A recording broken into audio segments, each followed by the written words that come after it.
बिस्मिल्लाहिर्रहमानिर्रहीम। अस्सलाम वालेकुम। आज हम डिस्कस करने जा रहे हैं चैप्टर नंबर 3 का फर्स्ट टॉपिक सेल। और हमने 7 प्रॉपर्टी हैं जो लाइफ की, वो भी इसमें डिस्कस करेंगे। तो सबसे पहले हम देखेंगे सेल क्या है, the basic unit of life. तो सेल लाइफ का बेसिक यूनिट है, यानी कि लाइफ को बनाने वाला जो यूनिट है सबसे छोटा, वो सेल होता है। सबसे पहले हम डेफिनेशन देखते हैं सेल की। What is cell? Cell are the smallest structural and functional unit of life. तो सेल लाइफ का सबसे छोटा यूनिट है और ये वो सबसे छोटा पार्टिकल है जिसने लाइफ को स्टार्ट किया। Every living organism is made of cell. तो तमाम के तमाम जितने भी ऑर्गेनिज्म दुनिया के अंदर पाए जाते हैं उन सब के अंदर सेल होता है। अगर जिस ऑर्गेनिज्म के अंदर सेल नहीं है तो हम उसको लिविंग नहीं कंसीडर करते।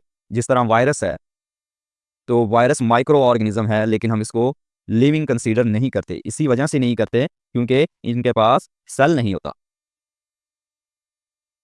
कुछ ऑर्गेनिज्म ऐसे होते हैं जिनके पास एक सेल होता है और उनको कहते हैं यूनिसेलुलर। इसकी एग्जांपल है अमीबा और पैरामीशियम। अगर आपने स्ट्रक्चर देखी है अमीबा की, कुछ इस तरह से होती है।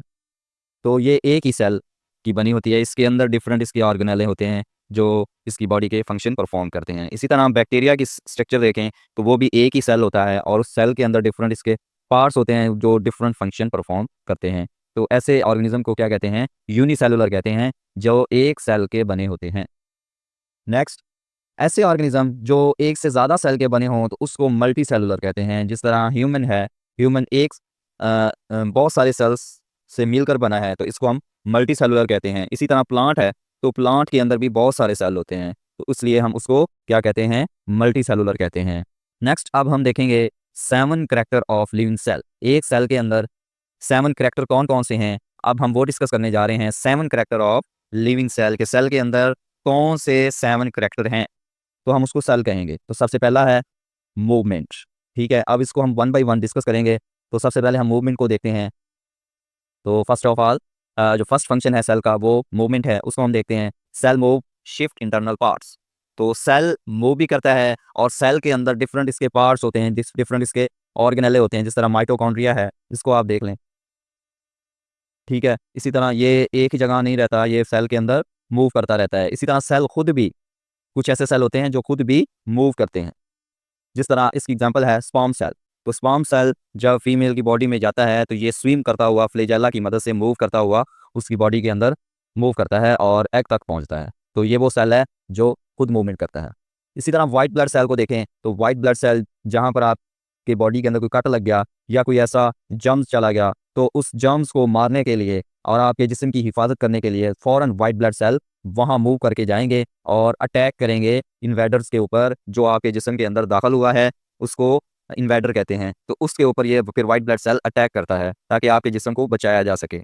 नेक्स्ट है organelle move inside cell to perform function. मैंने अभी बात की कि सेल के अंदर डिफरेंट ऑर्गेनेले होते हैं।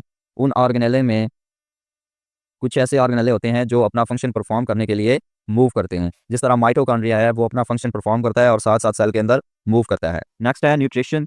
Cell take in nutrient from environment. तो सेल आपके इन्वायरमेंट से न्यूट्रिएंट लेता है। कैसे लेता है, अब वो देखते हैं।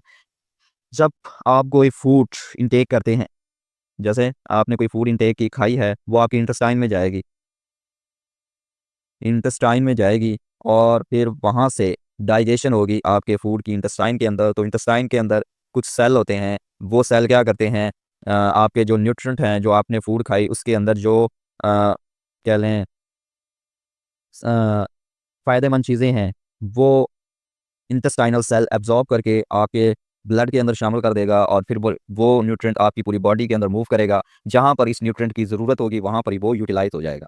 ठीक है, अब ये न्यूट्रिएंट जहाँ पर जाएगा तो फिर सेल उससे क्या निकालेगा, फिर सेल उसको यूज़ करके एनर्जी पैदा करेगा और फिर वो एनर्जी कहाँ यूज़ होगी? बॉडी को रन करने के लिए, यानी कि बॉडी फंक्शन जितने भी हैं उनको रन करने के लिए वो एनर्जी यूज़ होगी।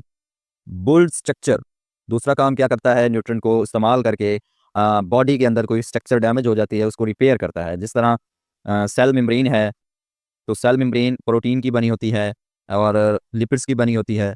तो ये लिपिड आपकी फूड के अंदर होगा। अगर आपकी कोई सेल मेम्ब्रेन डैमेज होगी तो वो लिपिड और प्रोटीन सेल इस्तेमाल करेगा और इस cell membrane, damage cell membrane को रिपेयर करने के लिए यूज़ करता है।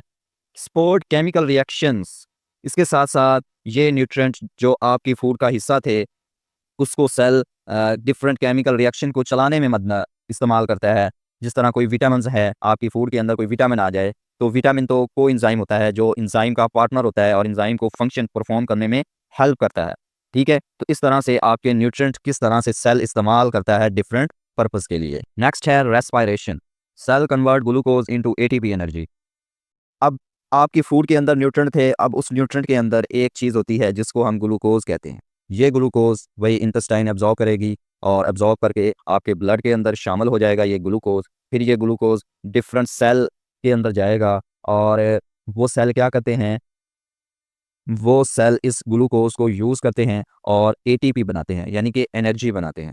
ठीक है, अब ये एटीपी क्या चीज़ है? एटीपी फ्यूल है सेलुलर वर्क का। जिस तरह कोई भी मशीन लगा लें, फॉर एग्जांपल हम बाइक की बात करते हैं, तो बाइक को चलाने के लिए क्या चाहिए? पेट्रोल चाहिए। अगर पेट्रोल होगा तो बाइक चलेगी। इसी तरह अगर एटीपी होगी, अगर हमारे बॉडी के अंदर एटीपी होगी तो फिर हमारी बॉडी रन करेगी, हमारी बॉडी फंक्शन परफॉर्म करेगी। ठीक है, तो ये फ्यूल, इसको हम फ्यूल कहेंगे। Involve mitochondria and enzyme. और ये जो रेस्पिरेशन का प्रोसेस है, ये कहाँ पर होता है? ये आपके सेल के अंदर एक ऑर्गेनेले होता है, उसको कहते हैं माइटोकॉन्ड्रिया। उसके अंदर ये रेस्पिरेशन होती है और वहाँ पर कुछ एंजाइम होते हैं। उस एंजाइम को ये माइटोकॉन्ड्रिया यूज़ करते हैं और आपके जो रेस्पिरेशन का प्रोसेस है उसको कंप्लीट करते हैं। नेक्स्ट है जी एक्सक्रीशन। तो एक्सक्रीशन कहते किसे हैं? Waste removal. एक्सक्रीशन का मतलब क्या होता है? हमारी बॉडी से वेस्ट को रिमूव करना। अब वो रिमूव कैसे किया जाता है? सेल या तो डिफ्यूजन के जरिए रिमूव करते हैं और उसको हम पैसिव ट्रांसपोर्ट भी कहते हैं। डिफ्यूजन के जरिए कैसे? डिफ्यूजन का मतलब होता है कोई भी मॉलिक्यूल है, कोई भी स्ट्रक्चर है, कोई भी मटेरियल है, उसकी कंसंट्रेशन जहाँ पर हाई होगी वहाँ से वो मटेरियल मूव करेगा और जहाँ पर उसकी कंसंट्रेशन लो होगी वहाँ वो जाएगा। ठीक है, इसको हम कहते हैं डिफ्यूजन का प्रोसेस है कि movement of molecule from higher concentration to lower concentration. इसके बाद है एक्टिव ट्रांसपोर्ट। एक्टिव ट्रांसपोर्ट में क्या होता है कि इसी में भी डिफरेंट मॉलिक्यूल्स को सेल से बाहर एक्सक्रीट किया जाता है, लेकिन उसके लिए एनर्जी इस्तेमाल की जाती है। यानी कि इसमें क्या होगा? एक्टिव ट्रांसपोर्ट कहते हैं movement of molecule from lower concentration to higher concentration. ठीक है, यानी कि यहाँ पर एनर्जी लगेगी, क्योंकि रूल हमेशा यही होता है कि जिस तरह पानी है, पानी वहाँ मूव करता है जहाँ पर उसकी मिकदार कम हो। जहाँ पर उसकी मिकदार ज़्यादा होगी वहाँ पानी मूव नहीं करेगा, वहाँ से मूव करेगा। लेकिन बाज़ औक़ात ऐसा होता है कि हम पंप इस्तेमाल करते हैं और वो पंप इस्तेमाल करते हैं कि पानी जहाँ पर कम है उस पानी को हम वहाँ लेकर जाएँ जहाँ पर उसकी कंसंट्रेशन हायर है। ठीक है, तो वो पंप हम चलाते हैं तो उसके लिए हम एनर्जी इस्तेमाल करते हैं। ठीक है, एनर्जी इस्तेमाल करते हैं। इसी तरह आपके सेल के अंदर कुछ ऐसे मॉलिक्यूल्स होते हैं जो जिनकी तादाद आपके सेल के अंदर कम होती है, लेकिन आपके सेल को फिर भी उसकी ज़रूरत नहीं होती। तो फिर आपका सेल क्या करता है? आपके सेल से वो मटेरियल रिमूव करता है with the help of energy. तो इसको हम कहते हैं एक्टिव ट्रांसपोर्ट। इसी के साथ साथ प्रिवेंट टॉक्सिन बिल्डअप। अगर आपके जिस्म के अंदर वेस्ट मटेरियल अगर वेस्ट मटेरियल जमा हो जाए तो वो टॉक्सिन बन जाते हैं। तो इसलिए फिर आपके सेल क्या करते हैं कि वेस्ट मटेरियल जो भी होगा सेल के अंदर, वो फ़ौरन उसको रिमूव कर देंगे बॉडी से या सेल से, ताकि ये टॉक्सिन आपकी बॉडी को नुकसान ना पहुंचाएं। नेक्स्ट है होम्योस्टेसिस। सेल क्या करता है? Maintain internal balance. यानी कि अगर आप एक सर्दी वाले इलाके में रह रहे हैं जिसका टेम्परेचर है 10 डिग्री सेल्सियस, ठीक है, लेकिन फिर भी आपके जिस्म का, आपकी इंटरनल बॉडी का टेम्परेचर 37 रहेगा, इसको हम कहते हैं होम्योस्टेसिस। बाहर जो भी कुछ हो रहा है, लेकिन आपकी बॉडी, आपका सेल, उसने इंटरनली अपना इन्वायरमेंट मेंटेन रखना है। चाहे सर्दी हो चाहे गर्मी हो, आपके बॉडी का टेम्परेचर 37 ही रहेगा। इसको हम कहते हैं इंटरनल बैलेंस। ठीक है, कांस्टेंट रखना है अपनी बॉडी को इंटरनली। ठीक है, तो उसको हम कहते हैं होम्योस्टेसिस।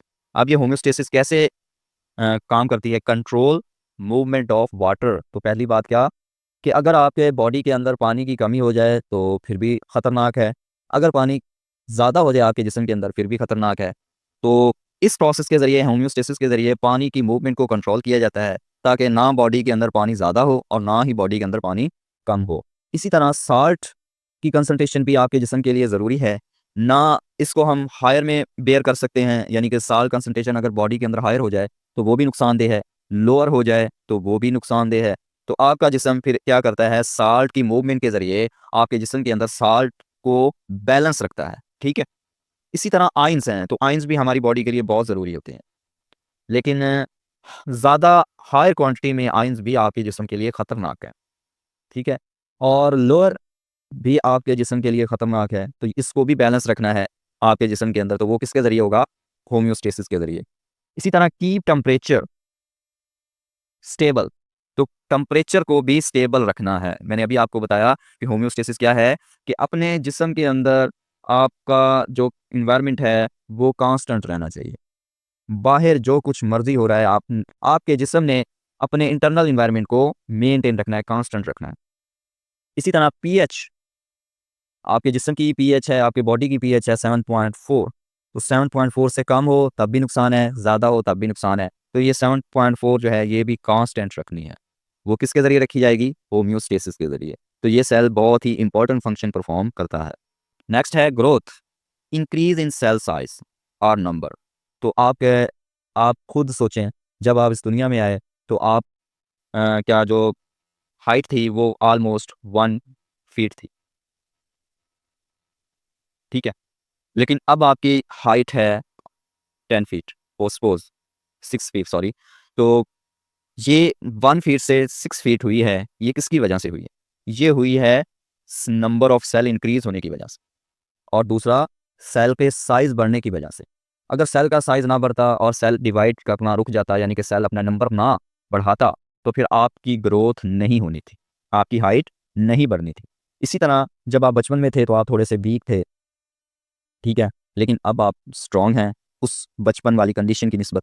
तो ये किसकी वजह से हुआ, ये भी सेल साइज के बढ़ने से और सेल नंबर के बढ़ने से हुआ। अब आपके अंदर वो पावर है जो बचपन में नहीं थी, ठीक है। तो ये किसकी वजह से होता है, ये ग्रोथ की वजह से होता है। इसी तरह nutrient have build new material. इसी के साथ साथ मैंने आपको बताया कि आपने जो फूड खाई है उसमें जो न्यूट्रेंट हैं, जो आपकी गज़ा है, गज़ाई कंपोनेंट जो हैं वो बहुत इंपॉर्टेंट है आपकी ग्रोथ के लिए। अगर आपकी बॉडी के अंदर वो गज़ाई कंपोनेंट हैं तो आपकी बॉडी नॉर्मली ईजिली ग्रो करेगी, ठीक है, और नया एक मटेरियल बिल्डअप करेगी। इसी के साथ साथ cell division form more cell. अब ये एक सेल था, यानी कि आपकी हाइट थी 1 फीट थी, ठीक है, 1 फीट थी, तो उसमें सपोज करें आपकी बॉडी के अंदर सेल, मैं सपोज कर रहा हूँ 100 सेल थे, लेकिन अब आपकी हाइट है 6 और आपकी बॉडी के अंदर सेल ट्रिलियन है। तो ये कैसे आए, ये आए जी सेल डिवीजन की वजह से। यानी कि एक था वो डिवाइड होकर 2 बन गए। अब ये 2 डिवाइड होंगे तो कितने हो जाएंगे, 4 हो जाएंगे, ठीक है। इसी तरह ये 4 से कितने हो जाएंगे, इसी तरह ये 4 से 8 हो जाएंगे, इसी तरह 8 से 16 हो जाएंगे। तो इस तरह से ये बढ़ते बढ़ते, ये किसकी वजह से हुआ, ये सेल डिवीजन की वजह से हुआ। आपकी जो ग्रोथ हुई है वो सेल डिवीजन की वजह से हुई है। नेक्स्ट हम बात करते हैं जी रिप्रोडक्शन की। न्यू सेल और ऑर्गेनिज्म आर क्रिएटेड। रिप्रोडक्शन कहते हैं किसे हैं, रिप्रोडक्शन का मतलब होता है री का मतलब होता है दोबारा, प्रोडक्शन मीन पैदा करना। यानी कि आप दुनिया में आए, आप पैदा हुए, यानी कि आप प्रोड्यूस हुए, ठीक है। अब आप बड़े हो जाएंगे तो आपकी शादी होगी, तो फिर आप अपने बच्चे पैदा करेंगे, तो जब आप अपने बच्चे पैदा करेंगे तो उस प्रोसेस को क्या करेंगे, रिप्रोड्यूस। आप पैदा हुए, अब आप पैदा करें, इसका मतलब क्या है, आप पैदा हुए, अब आप पैदा करें, ठीक है।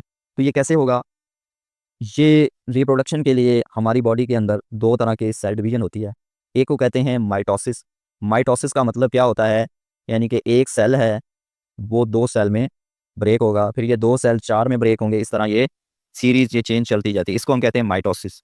लेकिन इसमें एक खासियत क्या है कि इसमें अगर एक सेल के पास 46 क्रोमोसोम हैं तो उससे जितने भी सेल बनेंगे सबके पास 46 ही होंगे, सेम होंगे, हाफ नहीं होंगे, ना ज़्यादा होंगे ना कम होंगे, ठीक है। आइडेंटिकल डॉटर सेल, यानी कि सेम क्रोमोसोम नंबर है तो साफ ज़ाहिर है तो सेल भी सेम होंगे माइटोसिस के अंदर। लेकिन जो मियोसिस है ये इसमें डिफरेंट आ जाता है कि इसमें गैमेट्स बनते हैं, ठीक है। अब इसमें क्या होता है कि एक सेल होता है और उस एक सेल से 4 सेल बनते हैं, ठीक है। और जो एक सेल डिवाइड हो रहा था उसके पास 46 क्रोमोसोम थे। अब उसने ये 4 सेल बनाए हैं तो हर सेल के पास 23 क्रोमोसोम होंगे, ठीक है। ये 23 क्रोमोसोम वाला जो सेल होगा इसको हम कहते हैं गैमिट। अब गैमिट कौन कौन से होते हैं? गैमिट अगर फीमेल की बात करें तो उसमें एग होगा, और अगर मेल की बात करेंगे तो उसमें स्पर्म होगा। ठीक है। और ये गैमिट उस वक्त बनते हैं जब सेक्सुअल रिप्रोडक्शन होती है। सेक्सुअल रिप्रोडक्शन क्या होती है जी? सेक्सुअल रिप्रोडक्शन में होता है कि दो ऑर्गेनिज्म यानी कि और फीमेल मेल और फीमेल ये मेटिंग करते हैं, मिलते हैं। ठीक है। मिलने से क्या होगा, इनके एग और स्पर्म मिलेंगे। एग और स्पर्म मिलेंगे। एग और स्पर्म मिलने से क्या बनेगा? जाइगोट बनेगा। फिर जाइगोट से एक नया ऑफस्प्रिंग बन जाएगा, बच्चा बन जाएगा। ठीक है। तो इसको हम क्या कहते हैं? Sexual reproduction. तो आज का हमारा टॉपिक हो गया है एंड। इसमें हमने सेल का फंक्शन पढ़ा, सेल का इंट्रोडक्शन पढ़ा, और फिर आगे सेल के जो 7 करैक्टर हैं वो हमने डिस्कस किए। उम्मीद है आपको इस लेक्चर की समझ आई होगी। अगर आपको इस लेक्चर की समझ आई है तो अपने दोस्तों के साथ इसको शेयर करें, हमारी वीडियो को लाइक करें और हमारे चैनल को सब्सक्राइब करें। Thank you.